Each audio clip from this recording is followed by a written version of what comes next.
Nesse vídeo eu vou te passar dicas e macetes que podem parecer até coisas irrelevantes, mas que podem mudar completamente seu desenho. Ficou curioso? Fica até o final do vídeo que eu vou estar te dando dicas que vão melhorar 100%. Pera, antes de começar aqui, deixa eu te fazer uma pergunta. Você já teve vontade de desenhar seus personagens preferidos pra mostrar pros seus amigos, né? Aí logo depois você disse que não tinha dom pra desenhar, você não nasceu com dom. Mas sabia que eu posso te provar que em menos de uma semana você já vai estar desenhando seus personagens preferidos, sendo anime, animação e etc? Eu tenho um método que já ajudou milhares de pessoas a desenharem como profissional, e eu sou uma prova viva disso. Olha só como que eu desenhava quando eu também pensava que eu precisava nascer com dom pra desenhar. E agora olha os desenhos que eu estou fazendo hoje em dia após muito treino e dedicação. Então agora eu vou te indicar não só o melhor, mas também o mais completo curso de desenho do Brasil. Isso mesmo, o único que vai te dar técnicas certas para saber desenhar tudo de desenhos, desde esboço a detalhes e efeitos na sua pintura. Eu não tô te prometendo, mas tô garantindo que você vai se tornar um desenhista profissional igual os mangakas que você tanto admira. Então chega de enrolação e passa no primeiro link da descrição para mais informações sobre o curso Como Desenhar Melhor. Eu garanto que você vai aprender a desenhar de uma vez por todas. É nóis!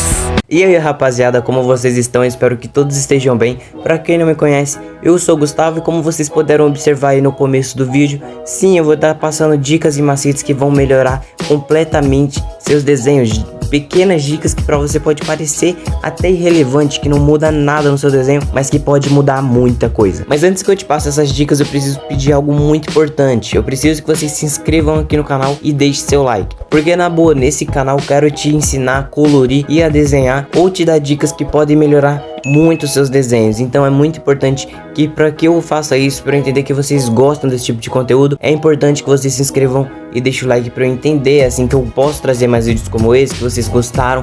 E também vocês podem deixar nos comentários o que vocês acharam dos vídeos, ou alguma dúvida, algo que você tem vontade de aprender, algo que você ainda não sabe, ou que você sabe mas não sabe fazer direito. Pode deixar nos comentários que eu vou estar dando fazer o máximo possível para ajudar todo mundo a finalmente tirar as dúvidas e aprender a desenhar, fechou? Então agora que você já se inscreveu e deixou seu like, podemos ir pro vídeo. Então a primeira dica é para quando você vai desenhar e você não consegue ter noção dos tamanhos das coisas da referência, e você nem sempre consegue encaixar tudo que tem na referência no seu papel.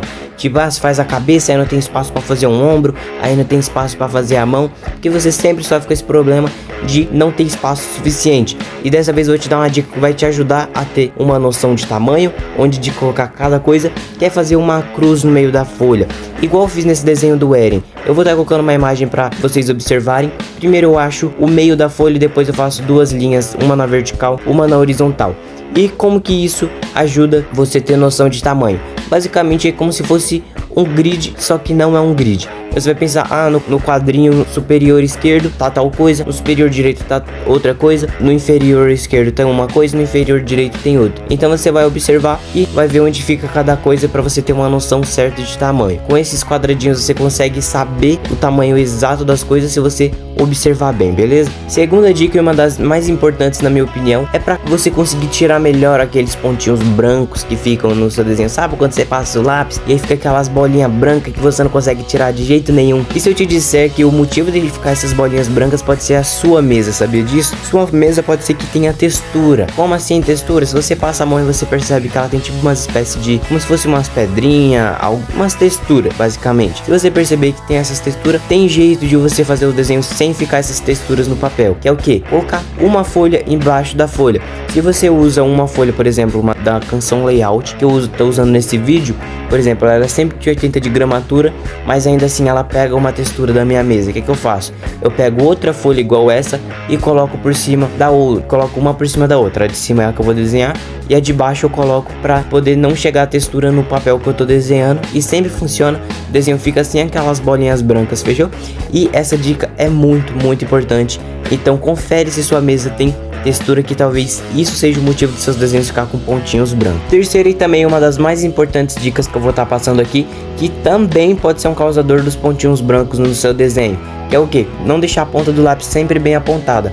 Por que é importante a ponta estar sempre bem apontada, bem fininha? Porque é simplesmente muito mais fácil de você fazer os detalhes. Muitas pessoas eu vejo querendo fazer desses detalhes pequenos e em traços finos, com a ponta super redonda, super grossa e acaba fugindo a ponta do lápis da onde tem que passar e acaba ficando pontinhos brancos. Por quê? Porque por mais que o papel seja liso, ele ainda assim tem um pouquinho de textura.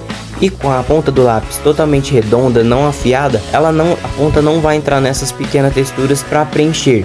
Já com a ponta bem apontada, ela vai entrar em todas as texturas pequenas que tem no seu papel que você nem consegue ver e vai preencher tudo completamente. Fora que fica muito mais fácil de você fazer os detalhes. Se você não gosta de ficar apontando o lápis toda hora, você percebe que gasta muito, sabe o que você pode fazer? Outra dica aqui, pega uma lixa, pode ser uma lixa de unha da sua mãe mesmo, pega uma lixa e sempre que a ponta estiver meio redonda, você vai lixando a ponta e nisso ela vai ficando afiada e você economiza mais o seu lápis. Mas relaxe que você não precisa usar só ponta afiada para tudo. Às vezes a ponta redonda ela mais gasta, ela pode ser boa principalmente para áreas grandes. Se você tem uma área muito grande para preencher, é bom você não usar a ponta fina porque obviamente vai demorar mais. Mas eu falo em questão de detalhe pequenos ou detalhes mais delicados, que é muito importante sempre ter a ponta muito bem apontada.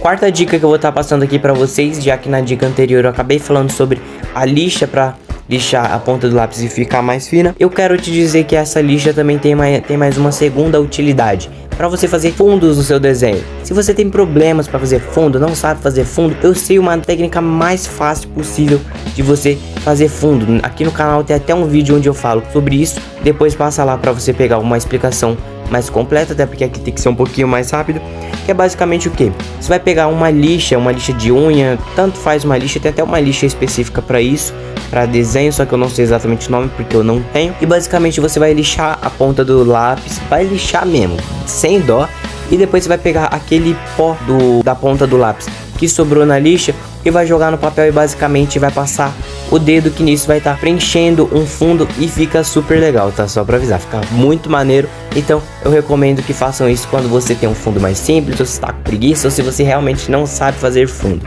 Quinta dica, e essa daqui, pra mim essa aqui é a mais legal de todas.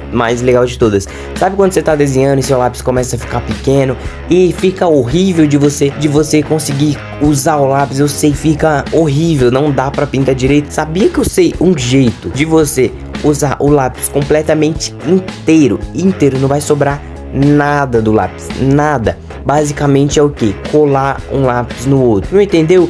Eu vou estar te explicando. Você pega aquela super cola, super bond, pede ajuda pros seus pais se você for criança, não faça isso sozinho. Você pega um super bond, pega um lápis que tá pequeno, geralmente é os lápis preto, que é os que acabam primeiro. Você pega o seu lápis preto lá que tá um cotoquinho, não cabe nem na sua mão direito, e basicamente você vai pegar um lápis que tá maior do que ele, um lápis que você não use muito para que não gaste os dois ao mesmo tempo.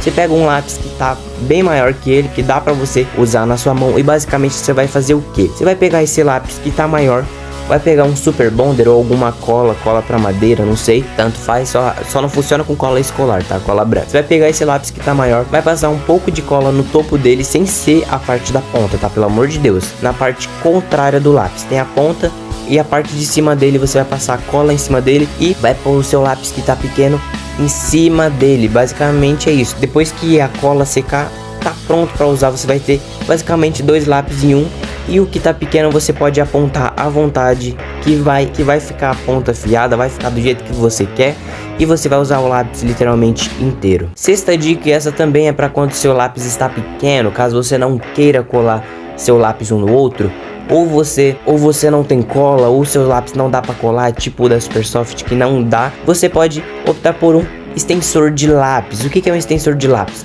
Ele é como se fosse um tubo de caneta e que você coloca o lápis na ponta para ele ficar maior para você colorir. E nisso você consegue usar o lápis inteiro também. Quer dizer, não 100% inteiro, que nem a dica de colar um lápis no outro, mas também ajuda demais.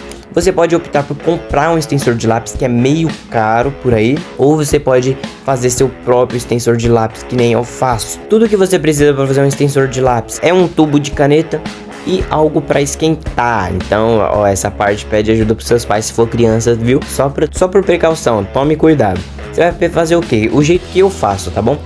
Eu pego um tubo de caneta, tiro a parte onde fica a tinta de dentro, e aí eu esquento a ponta do tubo da caneta, e quando ele tiver mole já o plástico, eu venho e coloco um lápis no meio para moldar e ficar no tamanho certo. Mas caso você não queira correr esse risco de acabar se queimando, você pode pegar um tubo de caneta e tentar colocar o lápis. Caso não caiba o lápis, você pode raspar a parte de cima do lápis, você vai raspando para ele ficar um pouquinho menor e se encaixar no tubo de caneta, beleza? Sétima dica, uma dica importante, muito importante também. Se você é desenhista, você já deve saber que lápis preto é um caso sério, porque ele acaba muito rápido, não é verdade? Lápis preto é algo meio chato, porque você usa em todos os desenhos, acaba muito rápido e depois você tem que comprar outra caixa por causa de um bendito lápis preto. E se eu te disser que você pode economizar muito mais o seu lápis preto? Sabe, pintando, sabe com o que? Caneta esferográfica. Como assim, Gustavo? Isso vai estragar meus desenhos, vai demorar muito. Não, não vai. Eu sei uma caneta específica que pode estar ajudando muito você com lápis preto. E assim, eu prefiro usar essa caneta porque eu acho que fica até mais bonito do que o lápis preto. Fica um preto absoluto. Não fica um preto que depois fica cheio de pó, fica meio branco depois, que é basicamente uma caneta da Bic de um tubinho meio preto. Eu vou colocar a foto dela aí pra vocês. Ela tem uma ponta de 1,6 mm, é uma ponta muito grossa que vocês nem imaginam. É uma ponta muito grossa que você pode estar usando para pintar os seus desenhos, naquelas partes onde é muito preto, basicamente é só preto, onde você só gastaria lápis preto, onde seu lápis preto ia até chorar de tanto que ele ia gastar. Você usa essa caneta para estar pintando, beleza? E economiza muito seu lápis preto. Eu tenho um lápis preto aqui que eu já tenho ele há muito tempo, ele ainda tá grande, por quê? Porque eu uso principalmente a caneta. O lápis preto eu uso mais para fazer detalhes, tipo para escurecer um tom de vermelho, escurecer um tom de azul, escurecer um tom de verde. E basicamente funciona assim. Oitava e penúltima dica aqui para vocês é para caso você não tenha caneta Posca ou uma caneta gel branca. Sabe que você tem que fazer aqueles detalhes com branco, tipo no brilho do olho, então tem uns efeitos de poder branco e você não sabe como fazer esses efeitos brancos e fazer com lápis. É horrível. Sabia que com o que você tem em casa você pode acabar fazendo esses detalhes? Que é o que? Aquele corretivo escolar, sabe aquele corretivo líquido que você usa na escola? Aquele corretivo você pode estar usando para fazer esses detalhes. Você pega um pincel, o próprio pincel do corretivo, ou um pincel um pouquinho mais fino, molha um pouquinho no corretivo e faz os pontinhos lá no seu desenho, faz os efeitos, que funciona e fica melhor até que muita caneta gel branca que vende por aí. Ou então você pode pegar uma caneta que você não usa, você pega a pontinha dela e molha no corretivo e depois põe no seu desenho, que funciona também. Ou caso você não queira ou não tenha corretivo, você pode comprar um pote de tinta acrílica. E sabe por que ela é boa também? Porque ela basicamente vai durar a sua vida inteira. Você compra um pote de tinta acrílica branca e com um pincel você faz os desenhos. Na minha opinião, é a melhor opção. É mais barato que uma caneta Posca, que é o mais caro de todos, e tem a mesma função e se duvidar fica até melhor. Última dica, mas não a menos importante, essa dica é muito importante, que eu vejo muitas pessoas cometerem o erro na hora de colorir, que é não usar as cores certas. E Gustavo, como que eu faço para saber as cores certas? Como que eu sei qual é o tom de roxo? Como que eu sei qual é o tom de azul? Como eu sei que é o tom de verde certo para usar? Basicamente você pega outra folha para testar as cores. Pega uma folha da mesma que você usa ou algo que seja parecido. E basicamente, se você está na dúvida de como faz tal tom, se é um tom de roxo, independente da cor, você pega essa outra folha e basicamente rabisca com os lápis, faz a mistura de cores, joga um roxo, joga um azul, joga um preto, para você saber se é o tom certo. Se na outra folha der um tom parecido ou o tom certo, aí você sabe que qual cor você tem que usar no desenho. Não tente direto no seu desenho caso você não saiba o tom, senão você vai acabar estragando o seu desenho, beleza? E rapaziada, esse foi o vídeo, eu espero muito ter ajudado vocês com essas dicas. São dicas que eu uso em todos os desenhos, sempre funcionam, ajuda demais a melhorar a qualidade aqui dos desenhos que eu mostro pra vocês. E eu espero que tenham ajudado de vocês de coração, beleza? Então espero vocês nos próximos vídeos. É isso, tamo junto e falou!